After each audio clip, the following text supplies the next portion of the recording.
If your child has spasticity anywhere, maybe it's in the arm or the hand or in the leg, their muscles are contracted. Now, traditional stretches and exercises will show you how to stretch the muscles to try and lengthen the muscles. But the thing is, the muscle contractions or the muscle spasticity isn't happening just in the muscles. Muscles don't operate by themselves. Muscles are contracting because the signal in our brains are sending a signal to the muscles to contract. And if there's spasticity, there's a habitual loop or a glitch in the system that's constantly sending a signal to the muscle to contract, contract, contract. And so what can happen is when we try to stretch or lengthen the muscle, the brain actually sends a stronger signal to contract, contract, contract against that force pulling outwards. This can create a really vicious cycle of trying to stretch the muscle at the same time the brain is trying to contract the muscle.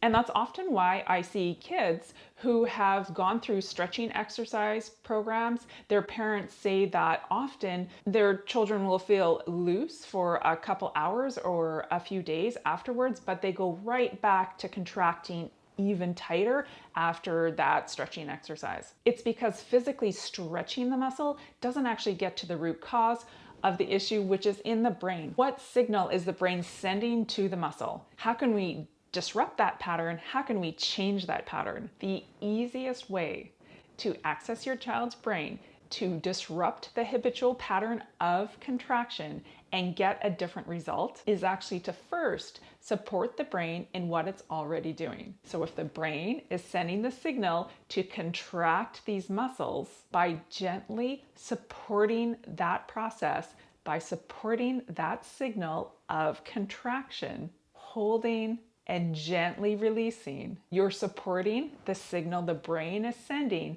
and the brain now has the option to turn off that signal because you're supporting it in what it was trying to do. So the brain is sending the signal to these muscles to contract. You're gently supporting that contraction in what the brain is already trying to do. That disrupts the brain pattern. Oh, it's doing what I'm trying to do. Holding, gentle, supportive, and with a gentle release. If you support your child's brain in what it's already doing with gentle, respectful movements, you can disrupt that habitual pattern of contraction and actually create a little bit of space to start adding in variation of movement. So hopefully that makes sense. Spasticity really isn't a muscle issue, it's actually a brain issue. And how do you reorganize the brain? The best way is through respectful, gentle movements that you can explore with your child. That's how brains learn best. And with any type of spasticity, we want our children's brain